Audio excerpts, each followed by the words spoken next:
Hello मेरे प्यारे दोस्तों, यह कहानी माई क्रूअल लव पार्ट 5 है। उम्मीद करती हूँ कि आपको मेरी कहानी पसंद आ रही होगी। चलिए हम इस कहानी में आगे बढ़ते हैं। चली क्यों नहीं जाती हो?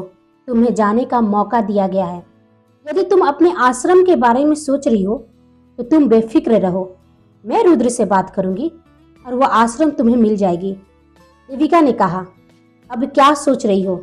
नादान हो या नादान बनने की कोशिश कर रही हो? मानना पड़ेगा तुम्हारी हिम्मत को।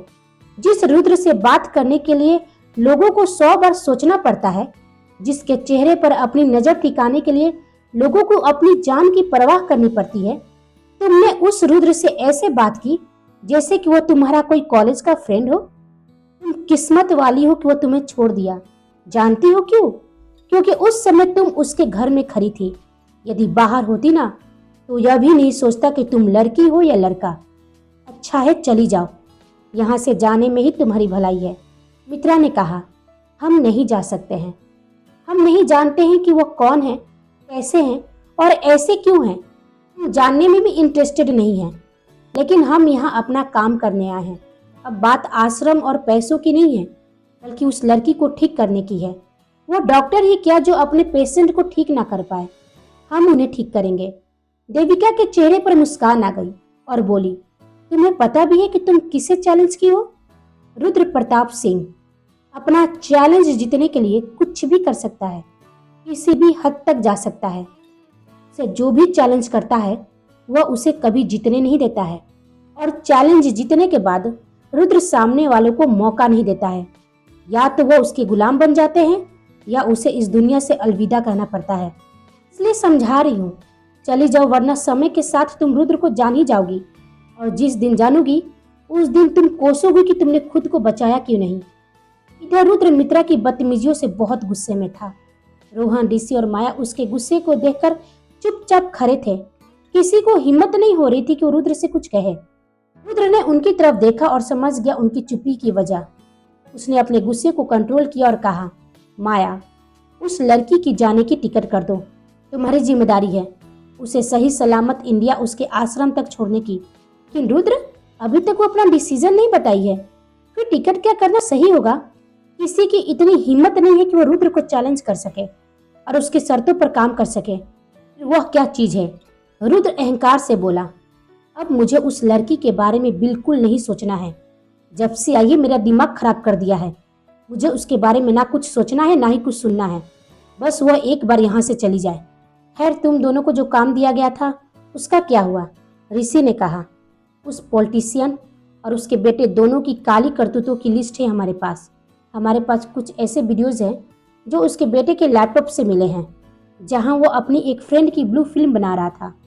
यदि वह लीक हो गया तो पूरे लंदन में हंगामा मच जाएगा। उसके बाप की कुर्सी तो गई, क्योंकि जिस लड़की को ब्लू फिल्म बना रहा था वह लड़की अपोजिशन पार्टी की एक लीडर की बेटी है। रोहन ने कहा, हमने लड़की से बात करने की बहुत कोशिश की, लेकिन वह बहुत घबराई हुई और डरी हुई थी। माया ने उसे बहुत समझाया तो उसने बताया कि मैक्स उसे जबरदस्ती होटल में ले जाकर उसके साथ ऐसा घिनौना काम किया, लेकिन वह चुप इसलिए रही क्योंकि वह अपने डैड को नहीं बता सकती है। माया बोली, रुद्र, मैक्स बहुत ही बेहियात लड़का है, बहुत ही घटिया है। ऐसे कई लड़कियों के साथ कर चुका है, लेकिन कोई उसके खिलाफ कुछ कहता ही नहीं है। वह जॉन अपने बेटे की सारी काली करतूतों पर पर्दा डालता है, और उसने आज तक जितने घोटाले किए हैं यह उनका लिस्ट रहा। अब हम कहेंगे और उसका बाप सुनेगा। रुद्र ने बड़े एटीट्यूड से कहा, चलो अब उसके बाप का किस्मत बदलने के लिए। इधर मित्रा कमरे में उदास बैठी हुई थी। देविका की बातें उसके मन में कहीं न कहीं रुद्र के प्रति डर पैदा कर चुकी थी। कभी खुद में हिम्मत रखती तो कभी डर से सहम जाती। हे भगवान, समझ में नहीं आ रहा है कि हम क्या फैसला करें। जब उनके घर वाले इतने डरते हैं उनसे, तो फिर हम क्या ही चीज है। लेकिन बाबा ने हमसे कहा था, मुफ्त में किसी का एहसान कभी नहीं लेना चाहिए, और उस अहंकारी रावण का बिल्कुल नहीं ले सकते हैं। वो खुद में बरबरा ही रही थी, तभी उसकी नजर दरवाजे पर गई, जहां से आरव उससे झांक कर देख रहा था। वह अपने हाथ के इशारे से उसे अंदर बुलाई और अंदर आकर आरव ने कहा, मेरा नाम आरव है, आप कौन है? अच्छा, अब समझा, आप हमारी चाची बनने आई हैं। छी, ऐसे नहीं कहते बच्चे, हम अहंकारी रावण से शादी? हम तो सोचकर ही घबरा जाते हैं। खैर, हम मित्रा हैं। आप हमें ऐसे झांक कर क्यों देख रहे थे? आप मुझे बहुत अच्छी लगी। जब से आप आई हैं सब आपके बारे में ही बात कर रहे हैं। आप सभी को अच्छी लगी, सिवाय चाचू के। ऐसे भी उन्हें कोई अच्छा नहीं लगता है, बस वो मुझे ही प्यार करते हैं। आरव के चेहरे पर मासूमियत झलक रही थी। चलो, किसी को तो वो खरूस प्यार करता है, और इस घर में सबसे प्यारा सदस्य आप हो ही। आपसे तो कोई भी प्यार करेगा। मित्रा उसे पुचकारते हुए बोली। आप भी मुझे प्यार करेंगी? तो वादा कीजिए अब आप यहाँ से कभी नहीं जाएंगी। आरव ने प्यार से कहा तो मित्रा उसे अपने गले लगा लेती है। इधर पॉलिटिशियन जॉन और रुद्र एक दूसरे के आमने सामने थे। मिस्टर जॉन ने कहा, मिस्टर रुद्र, हमने बहुत सुना है आपके बारे में, लेकिन कभी मिलना नहीं हुआ। लेकिन जब आपकी तरफ से मिलने के लिए हमें रिक्वेस्ट आया तो मैं मना नहीं कर पाया। बोलिए, क्यों मिलना चाहते थे मुझसे? रुद्र चेहरे पर एक तिरछी मुस्कान के साथ बोला, तुम्हारा बेटा मैक्स। मिस्टर जॉन बोला, व्हाट डू यू मीन? मेरा बेटा? मेरे बेटे से तुम्हें क्या काम है? रुद्र ने कहा, तुम्हारे बेटे को मुझे जान से मारना है। यह सुनकर जॉन गुस्से से लाल हो गया और बोला, don't dare to forget mister who I am. यदि मैं चाहूं तो तुम्हें 1 मिनट में बर्बाद कर सकता हूं। अपनी औकात मत भूलो ब्लडी इंडियन। रुद्र का चेहरा गंभीर हो गया और अपने पैरों पर पैर रखते हुए बड़ी शान से बोला, तुम मुझे बर्बाद करोगे? चलो देखते हैं। तुम्हारे पास 10 मिनट है, करो मुझे बर्बाद। मैं यही तुम्हारे सामने बैठा हूँ। रुद्र की आंखों में कॉन्फिडेंट देख मिस्टर जॉन का दिमाग काम करना बंद कर दिया था। तभी उसका सेक्रेटरी ने आकर उसके कान में कहा, सर, यह बहुत ही पावरफुल और डेंजरस है, इससे उलझना ठीक नहीं होगा। जॉन ने पूछा, तुम मेरे बेटे को जान से क्यों मारना चाहते हो? क्या किया है उसने? रुद्र ने कहा, तुम्हारे बेटे की वजह से मुझे बहुत नुकसान हुआ है और किसी की जान गई है, और रुद्र प्रताप सिंह यह दोनों एफोर्ड नहीं कर सकता है, और जो भी करे उसे छोड़ता भी नहीं है। मिस्टर जॉन ने कहा, वह मेरा बेटा है, उसे जान से मारना तो दूर, तुम उसे हाथ भी नहीं लगा सकते हो। कुछ और मांगते तो शायद मैं तुम्हें देने से पहले नहीं सोचता। अब तुम जा सकते हो मिस्टर रुद्र। मीटिंग ओवर हुई। रुद्र एटीट्यूड के साथ कहा, रुद्र प्रताप सिंह कुछ करने से पहले सोचता नहीं है और सोचकर कोई काम करता नहीं है, और जब तक मैं ना उठूं यह मीटिंग ओवर होना तो दूर, तुम्हारा वक्त भी ओवर नहीं हो सकता है। मैं जानता था कि तुम आसानी से नहीं मानोगे, इसलिए मैं तुम्हें एक छोटा सा फिल्म दिखाना चाहता हूँ। रोहन, वह मिस्टर जॉन को वह क्लिप दिखाता है जिसमें उसका बेटा कई लड़कियों के साथ जबरदस्ती ब्लू फिल्म बना रहा था। वह कुछ पेपर उन्हें देता है जिनमें मिस्टर जॉन के सारे काले कारनामों का विवरण था, जिसे देखकर मिस्टर जॉन के प्राण सूख गए। उसके माथे पर पसीने आ गए। वह टेबल पर रखे पानी का गिलास उठाकर एक घूंट लेते हुए पूछा, तुम्हें यह सब कहाँ से मिला? कौन हो तुम? रुद्र ने कहा, पूरा लंदन जानता है कि मैं कौन हूँ, फिर भी पूछते हो? कहाँ से मिला, कैसे मिला, यह जानना जरूरी नहीं है।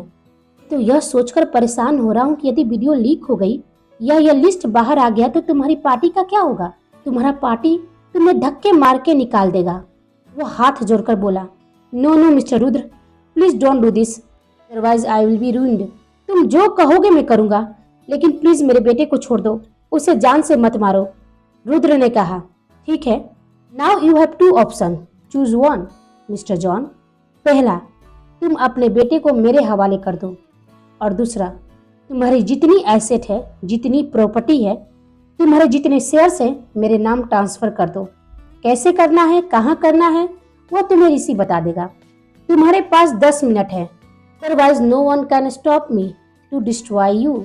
मिस्टर जॉन उसके सामने गिड़गिड़ाने लगा, प्लीज मिस्टर रुद्र, मैंने ऐसा किया तो रोड पर आ जाऊंगा। वह तो वीडियो लीक होने के बाद भी होगा, और साथ में लंदन पुलिस तुम्हें और तुम्हारे बेटे को घसीटते हुए जेल में डालेगी। एटलीस्ट मेरा एहसान मानो, मैं तुम दोनों को जेल जाने से तो बचा रहा हूँ। मिस्टर जॉन के पास कोई रास्ता नहीं बचा था सिवाय रुद्र के बात मानने का। वो बोला, ठीक है मिस्टर रुद्र, जैसा तुम कह रहे हो मैं करूंगा, लेकिन उसके बाद यह वीडियोज और यह लिस्ट तुम जलाकर राख कर दोगे। रुद्र के चेहरे पर सातिर मुस्कान बिखर गई।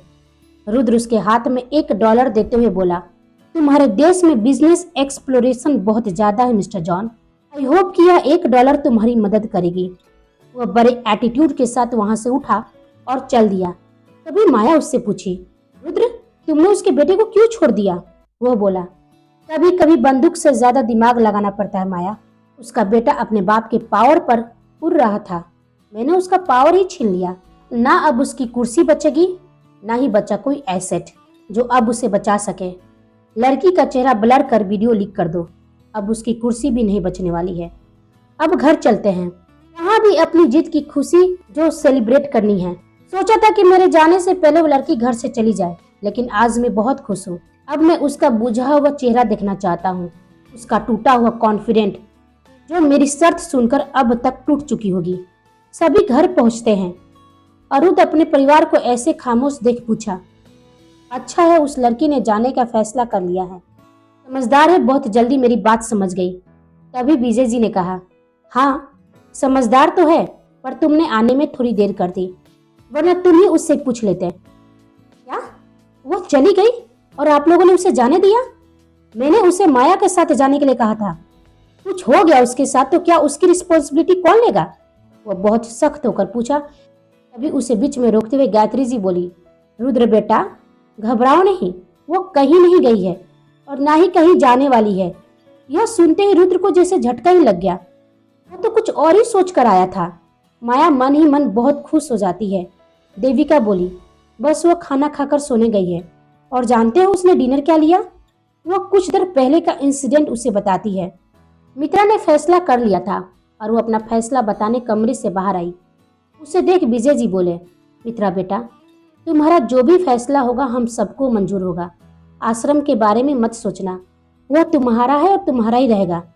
वह बोली, थैंक यू अंकल, लेकिन हमें अपना आश्रम खैरात में नहीं चाहिए, वरना लोग हमारे बाबा के ज्ञान पर और उनके इलाज करने के तरीकों पर सवाल उठाएंगे, जो हमें मंजूर नहीं होगा। आप एक उम्मीद से हमारे आश्रम आए थे, वह उम्मीद हम नहीं तोड़ सकते हैं, इसलिए हम जब तक आपका काम पूरा नहीं कर देते यहाँ से नहीं जाएंगे, चाहे वो आपके कुछ भी कर ले। वह कौन हमारे? वह हेमा जी हैरान होकर पूछी। वही जो हमें धमका रहे थे, जो खुद को मालूम नहीं किस नाम से पुकार रहे थे। रुद्र नाम है उसका, देविका ने कहा, लेकिन तुम उसे सर कहकर ही पुकारना। विजय जी गायत्री जी के चेहरे पर स्माइल आ गई थी। हेमा जी ने कहा, तुम बहुत प्यारी हो, जो भी बोलती हो दिल को छू लेता है। तुमने जब फैसला कर ही लिया है तो उस पर कायम रहना। हाँ तो हमें बहुत भूख लगी है, कुछ खाने को मिलेगा? मित्रा ने बच्चों की तरह मुंह बनाते हुए पूछी। तो सभी उसे डाइनिंग टेबल पर बैठाकर खाना परोसते हैं। खाना देखकर वो बोली, लेकिन हम यह नहीं खा सकते हैं। यह नहीं खाओगी तो क्या खाओगी? क्या कमी है इन खानों में जो मना कर रही हो? देविका थोड़ी रूड होकर पूछी। कमी कुछ नहीं है, लेकिन हम यह नहीं खा सकते हैं, यह तामसिक भोजन है और हम सिर्फ सात्विक आहार ही लेते हैं। मित्रा ने कहा, ठीक है बेटा, हम तुम्हारे लिए सात्विक भोजन बनाते हैं। हेमा जी बोली तो मित्रा ने उन्हें रोकते हुए कहा, नहीं मैम, अब बहुत देर हो गई है, अब इसकी कोई ज़रूरत नहीं है। आप हमें बस एक गिलास दूध दे दीजिए और इन खानों में से हम 2 रोटी ले लेंगे और खा लेंगे। और बहुत ही प्यार से उसने दूध के साथ रोटी खाई और सोने चली गई। हेमा जी ने बात को फिनिश किया। देविका ने कहा, अच्छा था कि दूध के बारे में नहीं पूछी कि दूध भैंस का है या गाय का, वरना उसमें भी नखरे करती। तभी माया ने कहा, नहीं भाभी, वो नखरे नहीं कर रही थी, वो सच कह रही थी। उसके आश्रम में सिर्फ सात्विक भोजन ही मिलता था और आप यकीन नहीं करेंगी, उसके हाथों में तो जादू है। यदि उसने सात्विक भोजन बनाया तो आप खाकर उसके खाने के दीवाने हो जाएंगे। सब ने उसके हाथ का भोजन खाया है, बहुत अच्छा भोजन बनाती है। रुद्र अपनी आंखें गोल गोल करने लगता है, जैसे कि उसका सिर भारी हो रहा हो इन सारी बातों से। मित्रा उसकी शर्त मान गई है, यह सुनकर रुद्र को अभी भी यकीन नहीं हो रहा था और अपनी मुट्ठी गुस्से से भींच लेता है। तभी माया बोली, रुद्र अब तो टिकट कैंसिल करनी होगी ना? मित्रा तो जाने से रही, खामों का पैसा वेस्ट हो गया। रुद्र उसके कमरे में जाने को बढ़ा तो गायत्री जी बोली, वह सो रही है बेटा, ऐसे किसी सोते को डिस्टर्ब करना सही नहीं है। वो अपना कदम पीछे खींच लेता है और अपने कमरे में चला जाता है। आज उसे नींद नहीं आ रही थी। सोने की जब भी कोशिश करता उसे बस मित्रा नजर आ जाती, जो उसकी शर्त मानकर उसे चिढ़ा रही हो। वह ना चाहते हुए भी उसके कमरे में चला गया जहाँ मित्रा सो रही थी। उसे सोते हुए देख रुद्र की आंखें उस पर ठहर गई थी। वह अपने पॉकेट में दोनों हाथ डाले सीधा खड़ा बस उसे ही देखे जा रहा था। वह खुद से बोला, देखो कितना आराम से सो रही है। पहली बार किसी ने मुझे इतना बेचैन कर दिया कि मेरी आंखों की नींद उड़ गई है। बहुत खूब लड़की, मेरी शर्त मानकर तुमने अपनी लाइफ की बहुत बड़ी गलती कर दी, लेकिन मानना पड़ेगा कुछ तो खास है तुम में, वरना यूं ही कोई रुद्र को बेचैन नहीं कर देता। जो भी है मजा आने वाला है। चिट और पट दोनों मेरा ही है। शर्त तुम जीती तब भी मेरा फायदा है, और मैं जीता तब भी मेरा ही फायदा है। हार तो दोनों तरफ से तुम्हारा ही होने वाला है। वो जाने को मुड़ा तभी मित्रा नींद में बड़बड़ा रही थी। बाबा, बाबा हमें छोड़कर मत जाइए बाबा। यह शब्द सुनकर रुद्र वहीं ठहर गया। वह उसकी तरफ देखा तो नींद में बेचैन हो रही थी। नींद में भी उसके चेहरे पर दर्द और डर साफ झलक रहा था अपने बाबा का खोने का। उसे अपनी बेचैनी याद आने लगी कि कैसे वो भी नींद में यूं ही बेचैन हो जाता है।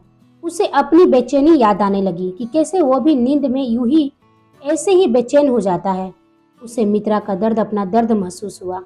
खींचा हुआ उसके करीब चला जाता है और उसके माथे को सहलाते हुए उसे शांत करने की कोशिश करता है।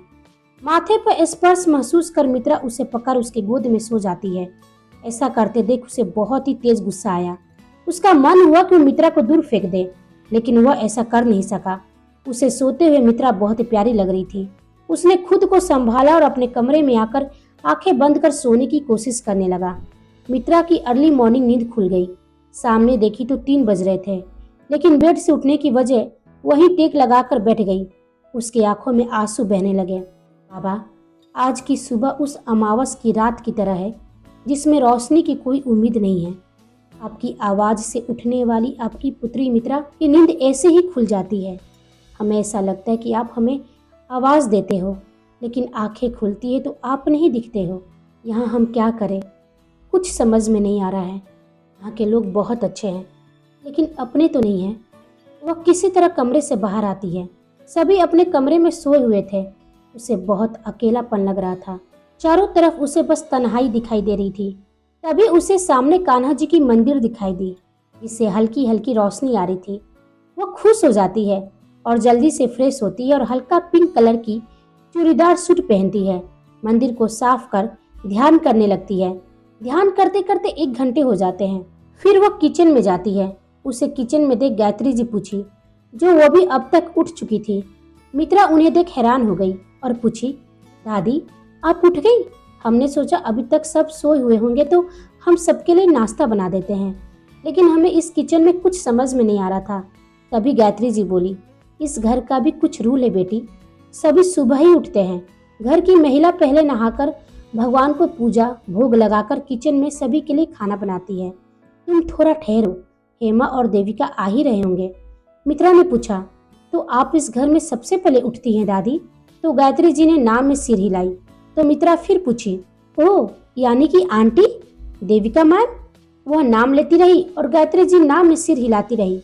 तो मित्रा कंफ्यूज होकर पूछी, फिर कौन दादी? तो वह बोली, जो इस घर में सबसे पहले उठता है उसका नाम जानकर तुम्हें यकीन नहीं होगा। वह मेरा पोता रुद्र है। रुद्र का नाम सुनते ही वह अब आगे कुछ भी पूछना ठीक नहीं समझी, लेकिन दादी ने बोलना जारी रखा, वह सोता कहाँ है बेटा? उसकी तो आंखों में ही रात गुजर जाती है। मालूम है बेटा, वह तो यहाँ रात में भी नहीं रुकता है। कभी ही शायद वह यहाँ रुकता हो, वरना उसका तो अलग ही ठिकाना है। माँ, आप यहाँ क्या कर रही हैं? किचन में आते हुए हेमा जी की नजर मित्रा पर पड़ी तो उसे देख हैरान रह गई और पूछी, तुम यहाँ इतनी सुबह क्या करी हो? कुछ काम था तुम्हें? हमारे किचन में बिना नहाए कोई नहीं आता है। चलो कोई बात नहीं, पहली बार है तो हमने माफ किया। नहीं मैम, हम नहाकर और मंदिर में पूजा करके यहाँ आए हैं। हम भी बिना नहाए किचन में नहीं जाते हैं। तो हेमा जी बोली, तो अब समझी, इसलिए मंदिर में दिए जल रहे थे। मंदिर साफ सुथरा और जलता दिया देखकर हमें लगा कि माँ ने किया होगा, लेकिन तुमने इतने आराम से सब कुछ कर लिया और किसी को कुछ मालूम ही नहीं चला। मंदिर की घंटी नहीं बजाई थी क्या? मित्रा बोली, हमें लगा सब सोए हुए हैं, घंटी बजाते तो सब उठ जाएंगे, इसलिए बस दिए जलाए और ध्यान किए। हेमा जी उसके चेहरे को बड़े ध्यान से देखने लगी और सोचकर बोली, तुम मुझे आंटी कह सकती हो, मैम कहने की जरूरत नहीं है। तो मित्रा पूछी, तो क्या आज हम सभी के लिए नाश्ता बनाएं? सात्विक नाश्ता। हमें पूरा विश्वास है कि आप सबको बहुत अच्छा लगेगा। इसकी कोई जरूरत नहीं है। देविका भी आ चुकी थी और उसने कहा, तुम हमारे यहाँ मेहमान हो और हम अपने मेहमानों को काम नहीं करने देते। माँ, आज क्या बनाए? देविका हेमा जी से पूछी। मित्रा का चेहरा उतर गया था। उसे बहुत बुरा लगा था, लेकिन वह दिखाना नहीं चाह रही थी। वह किचन से जाने लगी तो देविका ने उससे कहा, तुम चिंता मत करो, तुम्हारे लिए सात्विक नाश्ता बन जाएगी। हमें अपने मेहमानों का ख्याल रखने भी आता है। मित्रा बिना कुछ कहे वहां से निकल अपने कमरे में जाना ही ठीक समझी। खुद में खोई वह जाकर सीधे टकरा गई। उफ! माथा सहलाते हुए सिर ऊपर किया तो रुद्र उससे ही गुस्से से घूर रहा था। दरअसल वो रुद्र के सीने से जा टकराई थी। अपने सामने उसे देख अपने मन में, इससे पहले कि ये हमें अपनी आंखों से खा जाए, हमारा यहाँ से खिसक जाना ही बेहतर है। वह जाने लगी तो रुद्र बोला, ए लड़की। वह पलट कर बोली, हमारा एक प्रॉपर नाम है मित्रा। ओके आई नो मित्रा, तुम्हारी तरह तुम्हारा नाम भी अजीब है। मित्रा को अभी बहस करने का बिल्कुल मूड नहीं था। वह अपने बाबा को बहुत याद कर रही थी, जिससे कि वह बहुत इमोशनल हो रही थी। वह फिर से बिना कुछ कहे जाने लगी तो रुद्र को तेज गुस्सा आने लगा। वह अपने गुस्से में दांत पीसते हुए कहा, जब तक मेरी बात खत्म नहीं हो जाती तुम यहाँ से हिलने की कोशिश भी मत करना, समझी? मित्रा ना चाहते हुए बोली, ठीक है, पूछिए क्या पूछना है, बोलिए क्या बोलना है, कहिए क्या कहना है। हम खड़े हैं, हम आपकी बातें सुन रहे हैं। आप यही पूछना चाहते हैं ना कि हम आपकी शर्त मानकर बहुत बड़ी गलती कर दिए, अपराध कर दिए, गुनाह कर दिए? रुद्र उसे गुस्से से देखता है तो मित्रा भी उसे गुस्से से ही देखती है। दोनों की नजरें एक दूसरे को यूं कुछ पल देखते रह जाती है। वो तो तुम कर ही चुकी हो, लेकिन मुझे वह नहीं कहना था। मैं यह पूछना चाह रहा था कि तुम अपना काम कब से शुरू करोगी? आई मीन ट्रीटमेंट कब से शुरू कर रही हो? क्योंकि 6 मंथ का फर्स्ट डे आज से स्टार्ट है। जिस काम के लिए आई हो उस पर ही फोकस करो। मित्रा ने कहा, हमें अपना काम बखूबी याद है, आप हमारे बारे में मत सोचिए। मित्रा अपने कमरे में चली जाती है। रुद्र उसे जाते हुए देख उसकी भौहें तन जाती है और मन में बोला, बिना कोई ओवर कॉन्फिडेंट दिखाए आराम से चली गई, खैर मुझे क्या। वो फिर उस कॉर्नर रूम में जाता है। वो उस बेड पर पड़ी लड़की के पास बैठकर उसके हाथ को अपने हाथ में लेते हुए बोला, बहुत जल्द तुम होश में आ जाओगी, पहले की तरह ठीक हो जाओगी। अब बहुत सो चुकी हो, जागने का वक्त आ गया है। फिर वहां से निकल नीचे आया तो गायत्री जी पूछी, आज तो तुम हमारे साथ नाश्ता कर ही सकते हो रुद्र। रुद्र ने कहा, आप अच्छी तरह से जानती है, फिर भी रोज रोज मुझसे क्यों पूछती हैं? मैं मना करूंगा तो आपका दिल दुखेगा। मत क्या कीजिए, मुझे बिल्कुल पसंद नहीं है। और सीधे अपने ऑफिस के लिए निकल जाता है। तभी विजय जी बोले, क्यों अपना मन खराब करती है माँ, उसे हमारे साथ बैठना पसंद नहीं है। मित्रा ये सारी बातें सुनकर मन में सोचती है, कैसा इंसान है, अपने घर वालों से कैसे बात करते हैं। अपने घर वालों के साथ बैठना ना पड़े इसलिए बिना कुछ खाए चले गए। एक हम कितने बदनसीब हैं।